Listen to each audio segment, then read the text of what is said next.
Ashton a présentement 23 succursales, toutes dans la région de Québec ou en Beauce. Et là, l'entreprise se lance un grand défi, celui de conquérir le cœur des Montréalais.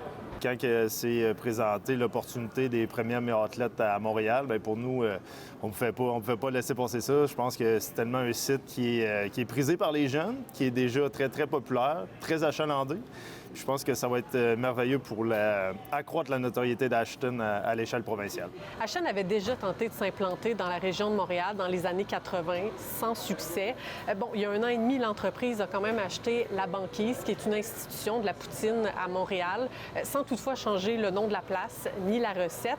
Mais là, cette fois-ci pourrait être la bonne pour la bannière Ashton à Montréal, selon un spécialiste. On a de la difficulté à le croire, là, mais la poutine est populaire depuis pas très longtemps. Là, on parle de 30 à 40 ans à peu près. Mais là, les choses ont changé. La poutine est très populaire, bien connue comparativement aux années 80.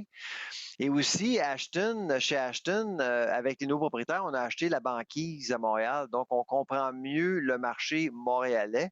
Le contexte économique de la restauration a tellement évolué. Puis comme vous dites, je pense que quand ils ont tenté, nous, on n'était même pas nés. Fait que l'histoire, on la connaît pas. Mais nous autres, on sait que la notoriété présentement est beaucoup plus forte qu'elle l'était à l'époque. Est-ce qu'il y a des petits pas qu'on fait avant d'arriver dans un marché comme ça? Absolument. On travaille beaucoup notre notoriété. Beaucoup de publicité qui a été faite pendant les matchs des Canadiens, par exemple, au cours de la dernière année.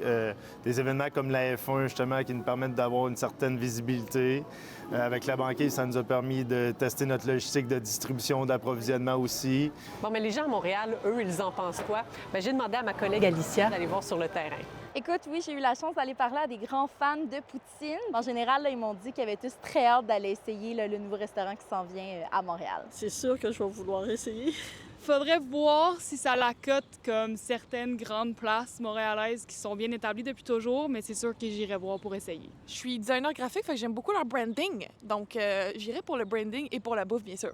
Il y a comme une espèce de rivalité, mais plus quand on regarde les médias sociaux. Mais la réalité, c'est que les gens qui habitent à Montréal, ils viennent chez leur famille à Québec ou ils viennent pour le travail, puis ils mangent de Ashton, tu sais. Puis même à La Banquise, on a des clients d'Ashton aussi qui sont à La Banquise. Fait que les gens aiment la poutine, tu sais. Les propriétaires assurent que le déploiement d'Ashton un peu partout dans la province et dans la région de Montréal va se poursuivre. Par contre, l'île de Montréal ne fait pas partie des projets pour le moment. À Québec et bientôt à Mirabel, Laurence Royer pour Nouveau Info.